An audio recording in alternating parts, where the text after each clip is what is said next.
Fally Ipupa, c'est 30 personnes sur scène, c'est 3 heures de spectacle, c'est plus de 80 000 personnes dans la salle au stade de France, dont le couple Macron, en effet, oui. Emmanuel Macron à Rosala. Emmanuel Macron à Rosala. Emmanuel Macron a dit banal à Rosala et à Brigitte. Le procès Kabila, je viens lancer un appel aux juges de la haute cour militaire. Si Joseph Kabila doit être jugé, il ne peut pas être jugé pour les erreurs de ses 18 ans de règne. Kabila doit être jugé pour avoir planté dans les jardins du Congo une mauvaise herbe empoisonnée qui est Félix Tshisekedi. Une malédiction vivante, nationale.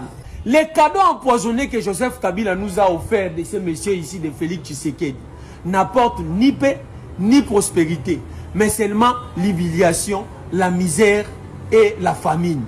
Nos frères meurent chaque jour à l'est du pays. Chaque jour, il y a des gens qui meurent. 200 personnes, 300 personnes, 400 personnes. Au nord, qui vous cite, qui vous partout.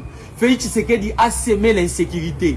L'insécurité, même sur le plan social, les gens ici meurent de faim. Le pain que Kabila a laissé à 200 francs aujourd'hui, ça se vend à 1000 francs congolais. Un gobelet de riz qu'on vendait sous Kabila à 300 francs congolais, aujourd'hui, ça se vend à 3500 francs congolais. Le pays disparaît. J'ai dit que Félix Tshisekedi, c'est un sida de la République, un sida national. Il détruit l'intérieur du pays en silence. Quand nous allons nous rendre compte de la totalité de ces destructions. Voilà, une trentaine de minutes avant le match, j'appelle le coach Santos ici pour lui poser la question de savoir ce qui se passe.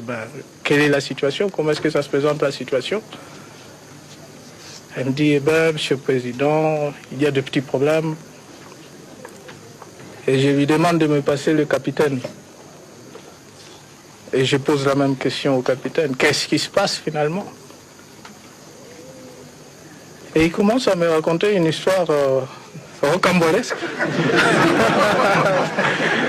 Eh bien, Monsieur le Président, il y a quelqu'un qui devait venir, il n'est pas venu.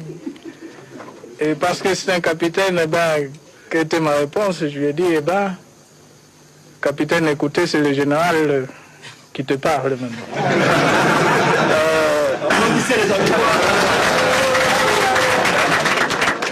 Et je lui ai dit que vous êtes effectivement au front et ce qui compte, c'est le résultat.